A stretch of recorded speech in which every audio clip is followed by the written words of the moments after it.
Education. Myself Saboni Dhara, and today we will going to learn about partnership final count. So students, this video is all about 12th standard commerce final account from bookkeeping and accountancy, the very first chapter.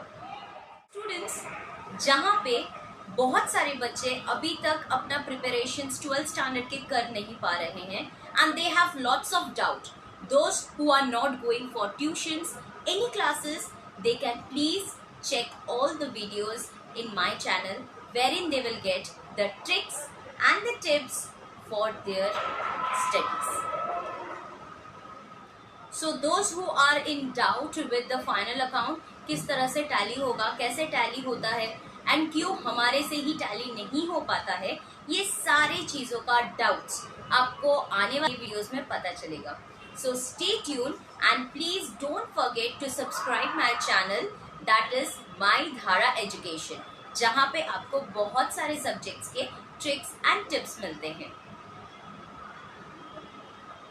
Students, without wasting time, let's begin our session with the partnership final accounts. Start.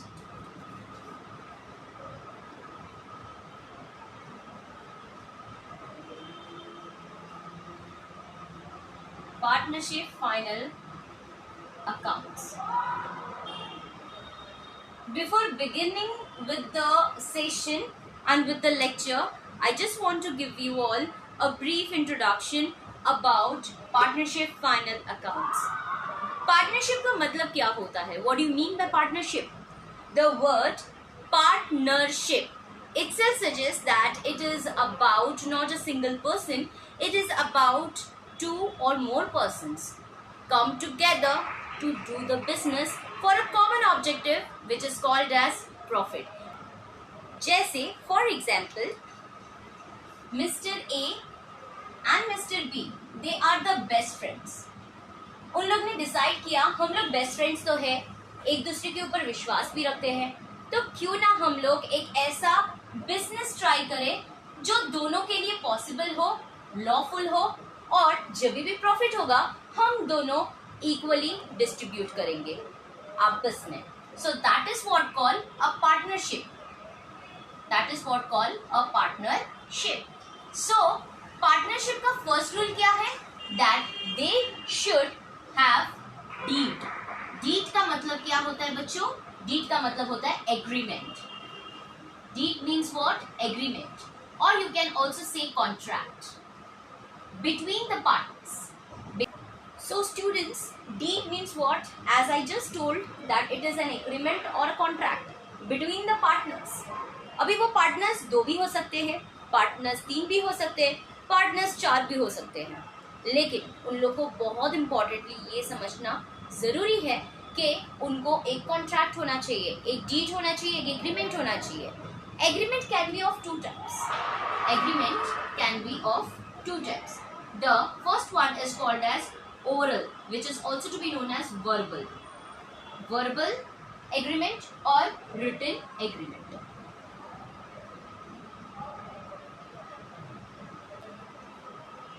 Students, it is actually very important to have an agreement, but it is very much crucial. बहुत ही ज़्यादा important ये है कि उनको written agreement होना चाहिए.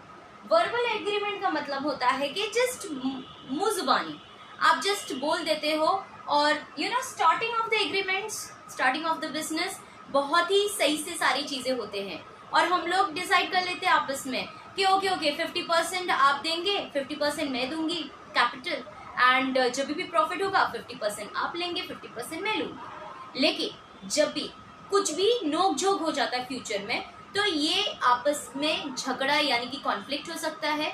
इसीलिए ये सब चीज़ों से बचने के लिए we should always try to prefer what? Written agreement, which is called as what? Written deed, that is partnership deed. Actually, partnership deed means what? It is one kind of a set of rules and regulation which is going to be expressed and decided among the partners.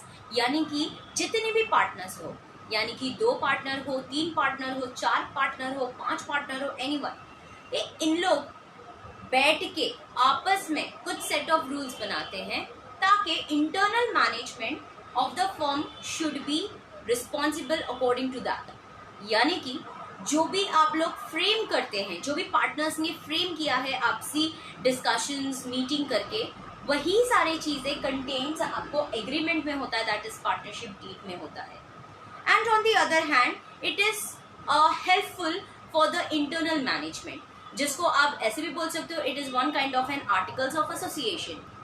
जैसे कि आप जानते हैं कि articles of association means what, it is the internal rules and the regulations made and framed by the company for the internal management, यानी कि internal management को set करने के लिए, और रूल्स एंड रेगुलेशन वो पर्टिकुलर कंपनी का रहता है, उसी को क्या बोला जाता है, आर्टिकल्स ऑफ एसोसिएशन।